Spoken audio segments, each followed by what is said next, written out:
Creepy Branson here, everyone. And I just saw an underrated movie, in my personal opinion. It's a 2020 movie, and it's called Bad Hair. And it's a 1980 feel to it because it's a horror comedy from the 1980s, and the feel of it is incredible. Because if you grew up in the 1980s, they had all these new shows coming out, all this imagination, great hair, and they call it bad hair for a reason.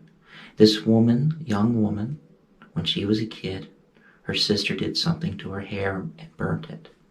So she had a wig, but she was trying to get into an industry to host a show that she thought that would have been very popular.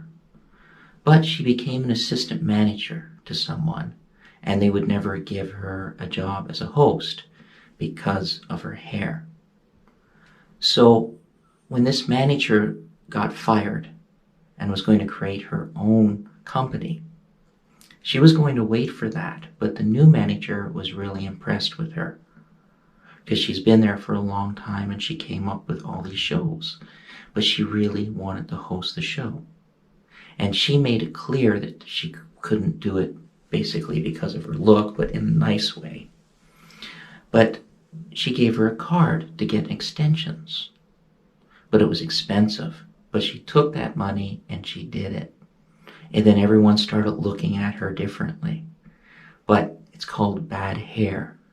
What does this bad hair do? Is this bad hair like Invasion of the Body Snatchers? Is this bad hair that controls you? That I'm not going to tell you. Is it a little bit of a slow burn? Yes. It builds character that I really like. I think 10 minutes could have been taken out of the picture to make it speed up a little faster. Because after a while I was like, okay, let's get to it a little bit more. But the acting is terrific. And I love the feel of it being in the 1980s. I love the feel the way it was back then. And how films were created and companies were always taking over companies. I have a feel that, at least she got a chance. And once she got the bad hair, things started happening. But that's all I'm going to say about the movie. Bad hair, and if you like the 1980s, and you didn't grow up in the 1980s, you see what I mean by watching this movie. You'd be going, that's the way it was in the 1980s. That's the look. These are the things that happened.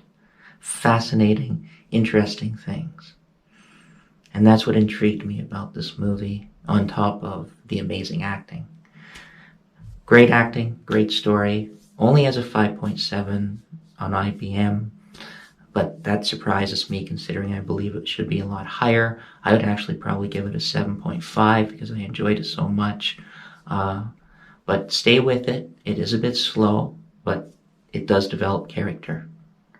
So stay creepy, everyone. Check out my channel, my other reviews, and bye for now.